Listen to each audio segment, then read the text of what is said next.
Hello friends, നമ്മുടെ പുതിയൊരു വീഡിയോയിലേക്ക് എല്ലാവർക്കും സ്വാഗതം. പത്തനംതിട്ട അടുത്ത എപ്പിസോഡിലേക്ക് നമുക്ക് കിടക്കാം. അപ്പോൾ ആദ്യം തന്നെ നമ്മുടെ ചാനൽ ആരും സബ്സ്ക്രൈബ് ചെയ്തിട്ടില്ലെങ്കിൽ ഒന്ന് സബ്സ്ക്രൈബ് ചെയ്യണേ. എല്ലാവരും ഒന്ന് ലൈക്ക് അടിച്ചിട്ട് കാണണേ. അപ്പോൾ ആദ്യം തന്നെ കാണിക്കുന്നത് നമ്മുടെ നയനയും ആദർശിനെയാണ്. അങ്ങനെ നമ്മുടെ നയന പരാതികളൊക്കെ ഇങ്ങനെ പറയുകയാണ് കേട്ടോ. ആദർശേട്ടൻ ഇത് കേട്ട് കഴിയുമ്പോൾ വെറും പുച്ഛം മാത്രമാണ്. മുഖത്ത് ആ ഒരു പുച്ഛഭാവത്തോടു കൂടി നിൽക്കുകയാണ്. നയനയ്ക്ക് ഒരുപാട് സങ്കടമുണ്ട്. നയന എടുത്ത് പ്രത്യേകിച്ച് ചോദിക്കുന്നുണ്ട്, എന്നോടുള്ള വെറുപ്പ് എന്തിനാണ് എൻ്റെ അനിയത്തിയോട് കാണിച്ചത്? എൻ്റെ അനിയത്തി ആദർശേട്ടൻ ഒരു ചേട്ടനായിട്ടല്ലേ കണ്ടിട്ടുള്ളൂ. ഞങ്ങളുടെ വീട്ടിൽ ഞങ്ങൾക്ക് സഹോദരങ്ങളൊന്നുമില്ലല്ലോ. പിന്നെ എൻ്റെ അനിയത്തി അങ്ങനെ കണ്ടിട്ടുള്ളൂ. എൻ്റെ അനിയത്തിയെയും അങ്ങനെ തന്നെയല്ലേ കണ്ടിട്ടുള്ളത്. എന്നിട്ട് ആദർശേട്ടൻ എന്തുകൊണ്ട് അവളെ ഒന്ന് കാണാൻ വന്നൂടാ? അവൾക്ക് എന്തുമാത്രം സങ്കടമായി കാണുമെന്ന് ആദർശേട്ടൻ അറിയാമോ എന്നൊക്കെ ചോദിക്കുമ്പോഴേക്കും, അതൊക്കെ എൻ്റെ ഇഷ്ടമല്ല. ഞാൻ അങ്ങോട്ടത്തേക്ക് വരികയോ വരാതിരിക്കുകയോ അതൊക്കെ എൻ്റെ ഇഷ്ടമാണ്. എനിക്കപ്പോൾ വരാൻ തോന്നിയില്ല, ഞാൻ വന്നില്ല. പിന്നെ എൻ്റെ കാര്യങ്ങളൊന്നും കൂടുതൽ നീ അന്വേഷിക്കാൻ വരണ്ട. ഞാൻ ആരുടെയും കാര്യങ്ങളൊന്നും അന്വേഷിക്കാൻ വരുന്നുമില്ല എന്നൊക്കെ പറഞ്ഞിട്ട്, നീ നിൻ്റെ പാട് നോക്ക്, ഞാൻ എൻ്റെ പാട് നോക്കിക്കൊള്ളാം എന്നൊക്കെ പറഞ്ഞിട്ട് പോവുകയാണ്. അങ്ങോട്ടേക്ക് തിരിച്ചു പോകാൻ തുടങ്ങിയിട്ട് ആദർശ് തിരിച്ച് നയനെ നോക്കിയിട്ട് പറയുക, എനിക്ക് വേണമെങ്കിൽ വിഷുവിൻ്റെ അന്ന് നിൻ്റെ വീട്ടിൽ വരാമായിരുന്നു. അനിയത്തിനെ കാണാനായിട്ടും നിൻ്റെ അനിയത്തിനെ യാത്ര അയക്കാനൊക്കെ ആയിട്ട് വരായിരുന്നു. നിൻ്റെ വീട്ടിലുള്ളവരോട് എനിക്ക് വെറുപ്പൊന്നുമില്ല. എനിക്ക് വരായിരുന്നു, പറ്റാത്തത് കൊണ്ട് തന്നെയാണ് ഞാൻ അങ്ങോട്ട് വരാഞ്ഞത്. നിൻ്റെ ഈ തീരുമാനത്തെ കാണാൻ എനിക്ക്, പക്ഷേ നിന്നെ എനിക്ക് കാണാൻ പറ്റാത്തത് കൊണ്ട് തന്നെയാണ് ഞാൻ അങ്ങോട്ട് വരാത്തത്. നിൻ്റെ ഈ തീരുമാനത്തെ കാണാനൊന്നും എനിക്ക് വയ്യ എന്ന് പറഞ്ഞ് അങ്ങ് പോയി കേട്ടോ. അത് കഴിഞ്ഞപ്പോഴത്തേക്കും നയനയ്ക്ക് സഹിക്കുന്നതിനും അപ്പുറമാണ് വേദന, സങ്കടം. നയന നിന്ന് കരയുകയല്ലാതെ എന്ത് ചെയ്യാൻ പറ്റും? അങ്ങനെ നമ്മുടെ ദേവയാനിയുടെ അടുത്തേക്ക് പോവുകയാണ്. അങ്ങനെ ദേവയാനി മുറിയൊക്കെ അടച്ചു കഴിഞ്ഞപ്പോൾ, മോളെ എന്തിനാ നീ കരയുന്നത്? പോട്ടെ, നമുക്ക് എന്തെങ്കിലും ഒരു പരിഹാരം ഉണ്ടാക്കുക എന്ന് പറയുമ്പോൾ, ഇതിൽ കൂടുതൽ എന്ത് പരിഹാരം ഉണ്ടാക്കാൻ? നേരത്തെയൊക്കെ എനിക്ക് കുറച്ച് പ്രതീക്ഷയുണ്ടായിരുന്നു. മുത്തശ്ശനും മുത്തശ്ശിയും അതുപോലെ തന്നെ ആദർശേട്ടൻ്റെ അച്ഛനും ഇളയച്ഛനും ഒക്കെ ചേർന്ന് എന്തെങ്കിലും പരിഹാര മാർഗം ഉണ്ടാക്കും എന്ന്. പക്ഷേ ഇപ്പോൾ അവർ കൂടി നിൽക്കുന്നില്ലല്ലോ. അല്ലെങ്കിൽ പിന്നെ അമ്മ ചെന്ന് ചോദിച്ച് കഴിഞ്ഞപ്പോഴത്തേക്കും അവർ പറയേണ്ടതല്ലേ. അപ്പോൾ അവരെന്താ പറയാഞ്ഞത്? ഞങ്ങൾ രണ്ടുപേരും പക്വത എത്തിയ രണ്ട് വ്യക്തികളാണ്. അവരുടെ തീരുമാനം അവരെടുക്കട്ടെ എന്ന് ഇതിനു മുമ്പ് അങ്ങനെ ഒന്നും അല്ലായിരുന്നല്ലോ. ഇതിനു മുമ്പ് ഞങ്ങൾ പക്വത എത്തിയ രണ്ടുപേരായിരുന്നു. എന്നിട്ടും എന്താ ഇങ്ങനെയൊക്കെ ഉണ്ടായത്? ഞങ്ങളെ ഒന്നിപ്പിക്കാൻ വേണ്ടി ഇവിടെ എല്ലാവരും മത്സരിക്കുകയായിരുന്നു. പക്ഷേ ഇപ്പോൾ ഞങ്ങളെ രണ്ടാക്കാനാണ് ശ്രമിക്കുന്നതെന്ന് എന്നൊക്കെ പറഞ്ഞുകൊണ്ട് നമ്മുടെ ദേവയാനിയുടെ മുമ്പിൽ കരയുക. അപ്പോൾ ദേവയാനി പറയുന്നു, ഇനിയിപ്പോൾ ഒരു പരിഹാര മാർഗം മാത്രമേ ഉള്ളൂ മോളെ. അത് വേറെ ഒന്നുമല്ല. എത്രയും പെട്ടെന്ന് സത്യങ്ങളൊക്കെ ആദർശറിയണം. അത് മൂടി വെച്ചുകൊണ്ട് ഇനി നടക്കുന്നത് ശരിയല്ല. അത് ആരൊക്കെ അറിഞ്ഞാലും വേണ്ടില്ല. മോളും ആദർശ് മോനും തമ്മിൽ പിരിയുന്നത് എനിക്ക് ചിന്തിക്കാൻ പറ്റില്ല. മോൾ ഈ വീട്ടിൽ നിന്ന് മോളുടെ വീട്ടിലേക്ക് പോയി നിൽക്കുന്നതൊന്നും എനിക്ക് ചിന്തിക്കാനോ സങ്കല്പിക്കാനോ പറ്റുന്ന കാര്യങ്ങളല്ല. അപ്പോൾ അതുകൊണ്ട് ഒരു കാര്യം ചെയ്യാൻ അമ്മ തീരുമാനിച്ചു. സത്യങ്ങളൊക്കെ തുറന്നു പറയാൻ പോവാ. നീ സത്യങ്ങൾ തുറന്നു പറയാൻ പോകുമ്പോഴാണല്ലോ ആദർശ് തടസ്സം നിൽക്കുന്നത്. മാത്രമല്ല, ഇവിടെ ഡിവോഴ്സിൻ്റെ കാര്യങ്ങൾ വരെ ആൾക്കാർ ചിന്തിച്ച് തുടങ്ങിയിട്ടുണ്ട്. പിന്നെ എനിക്ക് ഏറ്റിക്കൊണ്ട് പോകാൻ ജലജയും ജാനകിയും അനാമികയും ഒക്കെ ഉണ്ടല്ലോ. ഇനിയിപ്പോൾ അവരാരെങ്കിലും എന്തെങ്കിലും വൃത്തികേടുകൾ പറഞ്ഞ് പിടിപ്പിച്ചോ എന്നൊന്നും നമുക്കറിയില്ല, ഇല്ലല്ലോ. അതുകൊണ്ട് സത്യം എന്താണെന്ന് ആദർശ് അറിയണം. അത് ഉടനെ തന്നെ ഞാൻ പറയുമെന്ന് പറയുന്നുണ്ട്. ഏതായാലും ഈ സമയത്ത് നമ്മുടെ നയന ഒന്നും മിണ്ടുന്നില്ല. നയന എപ്പോഴും കരഞ്ഞുകൊണ്ട് തന്നെ ഇരിക്കുകയാണ്. അപ്പോൾ പിന്നെ കാണിക്കുന്ന ഓഫീസിലെ കുറച്ച് കാര്യങ്ങൾ, നമ്മുടെ അഭിയാണെങ്കിൽ ആ ഒരു കുറേ സ്വർണ്ണങ്ങളൊക്കെ കള്ളക്കടത്തൊക്കെ നടത്തുകയും ഒക്കെ ചെയ്തല്ലോ. അപ്പോൾ അതിനെക്കുറിച്ച് കുറച്ച് ഭാഗങ്ങൾ കാണിക്കുന്നത്. അപ്പോൾ പോലീസിൻ്റെ ആ ഒരു അന്വേഷണത്തിൽ ഇവരുടെ ജ്വല്ലറിയിൽ നിന്ന് തന്നെയാണ് ആ ഒരു കള്ളസ്വർണം പോയിട്ടുള്ളത് എന്ന് മനസ്സിലാക്കുകയാണ്.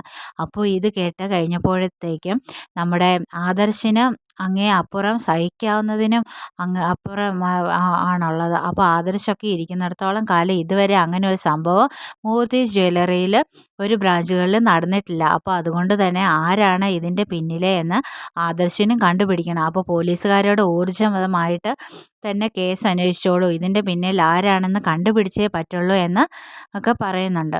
നമ്മുടെ അഭി കേൾക്കുന്നുണ്ട് കേട്ടോ. അഭി കേട്ട് കഴിയുമ്പോഴത്തേക്കും അഭി കിടുകിടാന്ന് വിറയ്ക്കുകയാ. അഭിക്ക് ഒരു പ്രശ്നം ഉണ്ടാക്കി തീർന്നില്ല.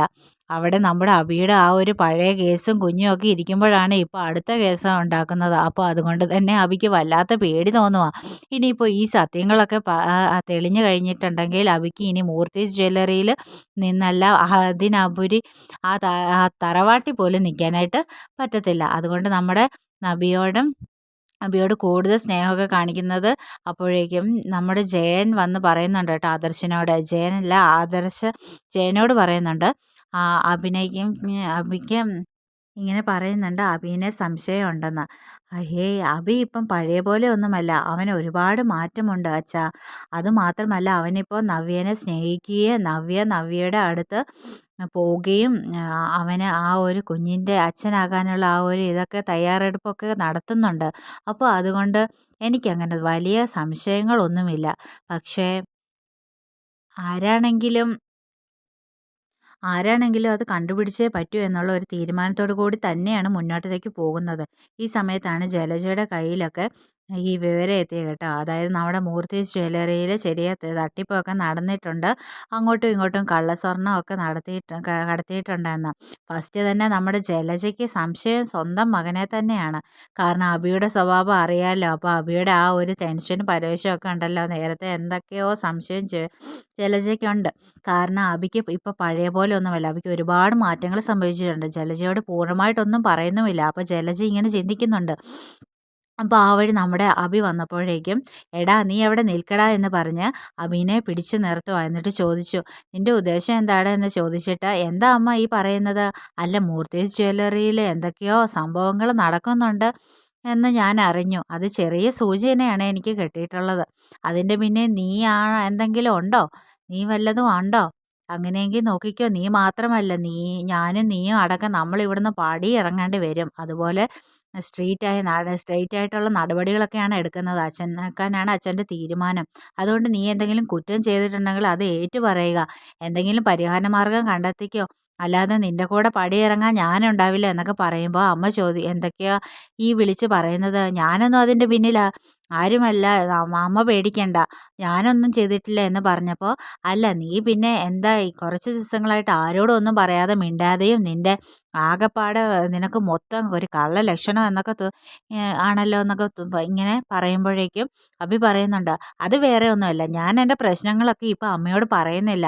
അതെന്താണെന്ന് ഞാൻ പതുക്കെ അമ്മയോട് പറഞ്ഞോളാം. ഇപ്പം എനിക്ക് നവ്യനെ സ്നേഹിച്ച് അവളുടെ കൂടെ നിന്നേ പറ്റൂ. അത് ഇനിയിപ്പോൾ അമ്മ നിൽക്കണ്ടെന്ന് പറഞ്ഞാലും എനിക്കിനി സ്നേഹിച്ച് നിന്നേ പറ്റൂ. അതുകൊണ്ട് ഞാൻ നിൽക്കുക തന്നെ ചെയ്യുമെന്ന് പറഞ്ഞ് അങ്ങ് പോകുമ്പോഴേക്കും ജലജ വല്ലാത്ത ഒരു അവസ്ഥയിൽ നിൽക്കുക.